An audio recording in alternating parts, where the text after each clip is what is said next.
ఓం శ్రీ గణేశాయ నమః, శ్రీ సరస్వత్యై నమః, శ్రీ గురుభ్యో నమః, శ్రీకృష్ణ పరబ్రహ్మణే నమః. బమ్మెర పోతనామాచ్య విరచిత శ్రీమద్ మహాభాగవతము అష్టమ స్కందములోని గజేంద్ర మోక్షణ కథ. సుఖమహర్షి పరీక్షన్ మహారాజుతో ఈ విధంగా అన్నాడు: ఓ రాజా, ప్రియవ్రతుని కుమారుడైనటువంటి ఉత్తముడు 3వ మనువై లోకమంతా పరిపాలించాడు. ఉత్తముని తమ్ముడైన తామసుడు 4వ మనువయ్యాడు. అతని కుమారులైన కేతువు, వృషుడు, నరుడు, ఖ్యాతి మొదలైన 10 మంది బలవంతులు రాజులయ్యారు. సత్యకులు, హరులు, వీరులు మొదలైన వారు దేవతలయ్యారు. త్రిశకుడనేవాడు దేవేంద్రుడయ్యాడు. జ్యోతిర్వ్యోముడు మొదలైన వారు సప్తఋషులయ్యారు. విష్ణువు హరిమేధునికి, హరిణికి హరి అనే నామంతో జన్మించాడు. దయాసముద్రుడు, అన్ని లోకాలకు ప్రభువైన హరి మొసలికి చిక్కిన గజేంద్రుణ్ణి విడిపించి ప్రాణాపాయం నుండి కాపాడాడు.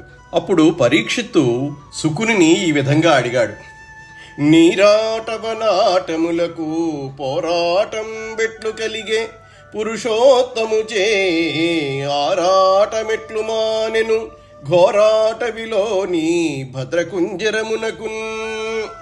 ఓ మునీంద్ర, నీటిలో తిరిగే మొసలికి, దట్టమైన అడవిలో తిరిగే ఏనుగుకు పోరాటం ఎట్లా జరిగింది? ఆ పోరాటంలో పురుషోత్తముడైన శ్రీహరి ఆ గజేంద్రుడి ఆరాటాన్ని ఎలా పోగొట్టి కాపాడాడు?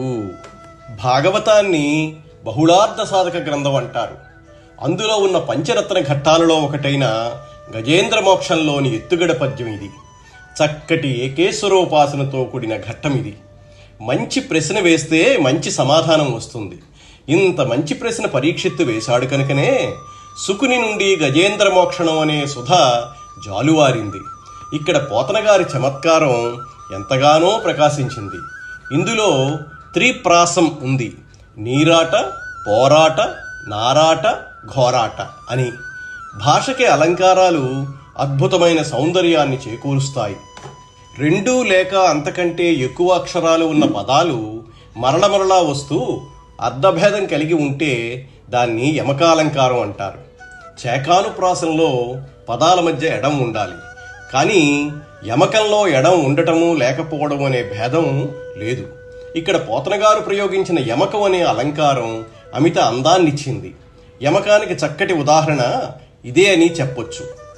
ఏనుగులు భద్రం, మందం, మృగం అని 3 రకాలుగా ఉంటాయి. వాటిలో భద్ర